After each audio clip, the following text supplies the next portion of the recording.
A narrativa geral é a mesma, que é o quê? O Alex, que é um garoto de 15 anos, tem a sua gangue de delinquentes juvenis e eles se drogam, eles vão no Milk Bar Corovo e tomam leite com faca. Eu tô aqui descrevendo pelo livro, não pelo filme.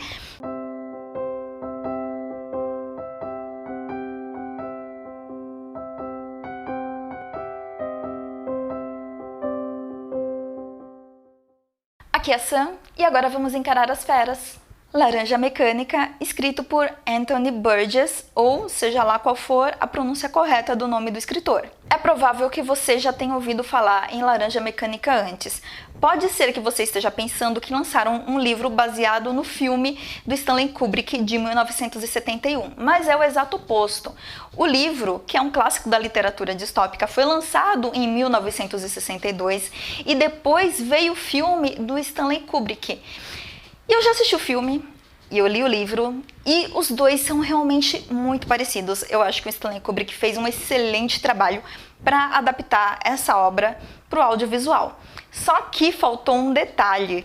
Na época que o Stanley Kubrick leu este livro, ele tinha sido lançado nos Estados Unidos com um capítulo a menos, que é o último capítulo dessa história. De qualquer forma, não se preocupe, eu não vou soltar nenhum spoiler sem um aviso antes.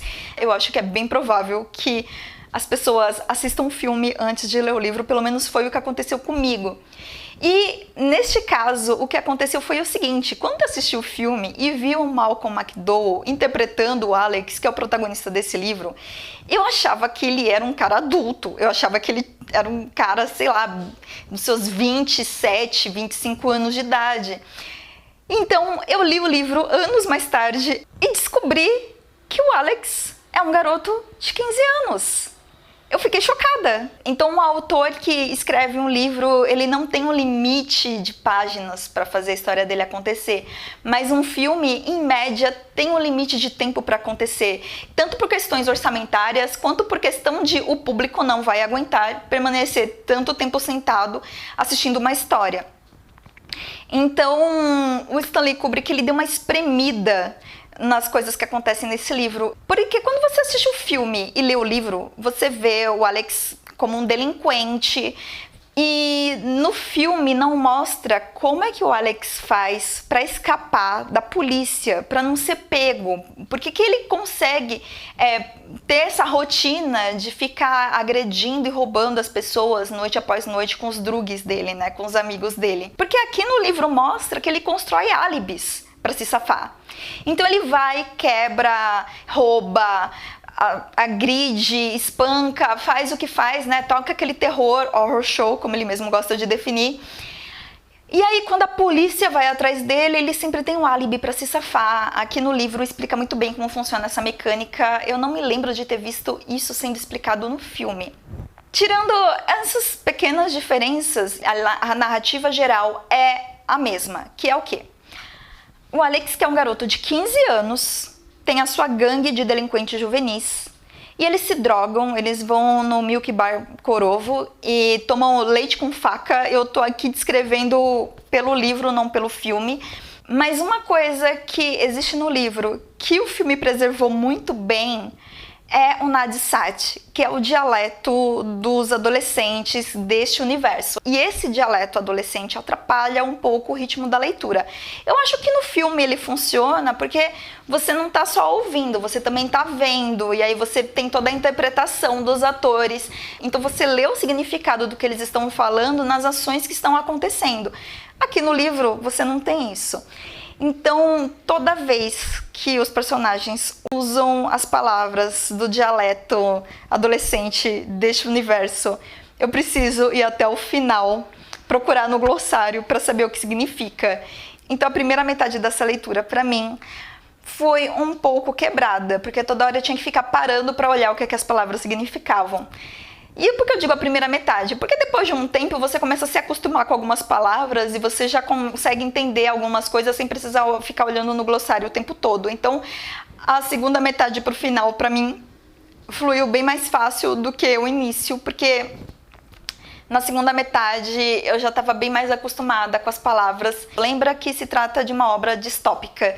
Então, teoricamente, se passa num futuro, e no futuro onde a juventude vai estar bem degenerada. E o Alex é a representação dessa juventude. Ele é um garoto inteligente, de classe média, então ele não passa por nenhuma privação, ele não está em situação de vulnerabilidade. Ele é muito preocupado com as roupas que ele usa, com as músicas que ele escuta, mas ao mesmo tempo ele é extremamente grosseiro, extremamente agressivo, não tem respeito por nenhuma instituição, então não tem figuras de autoridade na vida dele para impor limites nele. E ele explora esses limites da forma mais agressiva e mais destrutiva possível. E adora isso. É por conta dessa construção desse personagem que existem dois temas muito gritantes nessa história. O primeiro tema, e o mais explorado, e o que você vai ouvir todo mundo falando, é essa questão do governo fazer lavagem cerebral no Alex para que ele se transforme num cidadão modelo. E aí vem o segundo ponto, que eu acho que no livro é muito mais explícito do que no filme. Ou pelo menos quando eu li o livro, para mim isso ficou muito mais claro do que quando eu assisti o filme, que é: uma vez que é feita uma lavagem cerebral na cabeça de uma pessoa que impede ela de fazer coisas destrutivas e agressivas, isso significa que essa pessoa é uma pessoa bondosa? Se a pessoa não tem a liberdade de escolher fazer a coisa certa, isso faz dela uma pessoa boa? Ele pega um personagem como o Alex, que é um delinquente juvenil, que sente prazer, que a alegria dele é quebrar, agredir, machucar, roubar, causar prejuízo às pessoas, sendo extremamente focado nele mesmo, sendo extremamente egocêntrico, extremamente narcisista, extremamente egoísta. E altera a mente e o corpo dele de forma que, mesmo tendo esse desejo, ele não consegue executar isso. E o fato dele não conseguir executar as coisas destrutivas que ele faz não significa que ele não queira fazer. Não significa que ele se tornou uma pessoa de boa índole. Significa que ele perdeu a liberdade de ir e vir, de tomar as decisões dele, de escolher ser quem ele é. Ele se torna uma marionete nas mãos do que o governo diz que ele tem que ser. E isso é um terreno perigoso para se pisar.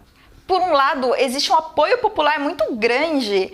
Imagina se amanhã o governo aparece com um programa que pega qualquer presidiário, faz eles passarem por um processo que os impede de roubar, matar, quebrar, enfim, que coloca a prisão dentro das pessoas em vez de colocar as pessoas na prisão. A opinião pública vai aplaudir, vai achar o máximo. Mas isso é a porta de entrada para acabar com o direito das pessoas de escolher o que vai ser da democracia se existe um princípio que força todas as pessoas a se encaixar dentro de um mesmo molde, de um mesmo padrão, se comportar todas da mesma maneira e desejarem as mesmas coisas, ou até mesmo desejar coisas diferentes, mas só conseguir agir de um jeito e executar as tarefas delas de uma única maneira. O que é feito do direito ao livre-arbítrio? No primeiro momento, quando você fala, ah não, mas é só para bandido, é só bandido que vai passar por isso. Tá. Não precisa voltar muito tempo na história. Ainda existem sobreviventes de campos de concentração em que pessoas inocentes, porque eram consideradas transgressoras pelo Estado. Então, a definição de bandido é o que o governo definir que é bandido. Se você tem um governo justo, que só toma as decisões certas, certamente esse governo vai realmente ser muito justo na hora de definir quem é bandido e quem merece a lavagem cerebral. Mas alguma vez você já viu um governo justo? Alguma vez você já viu um líder ou um governante acertar todas as decisões que ele tomou? Alguma vez você já viu algum governo perfeito que nunca pisa na bola? Gente, não existe.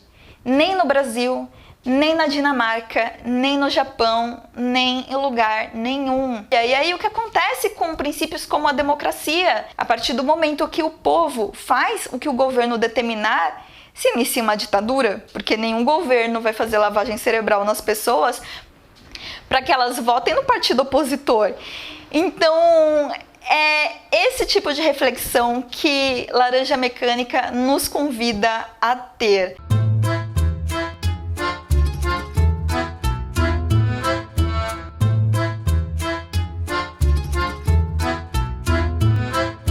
É claro que o livro não coloca essa questão da forma que eu estou dizendo aqui.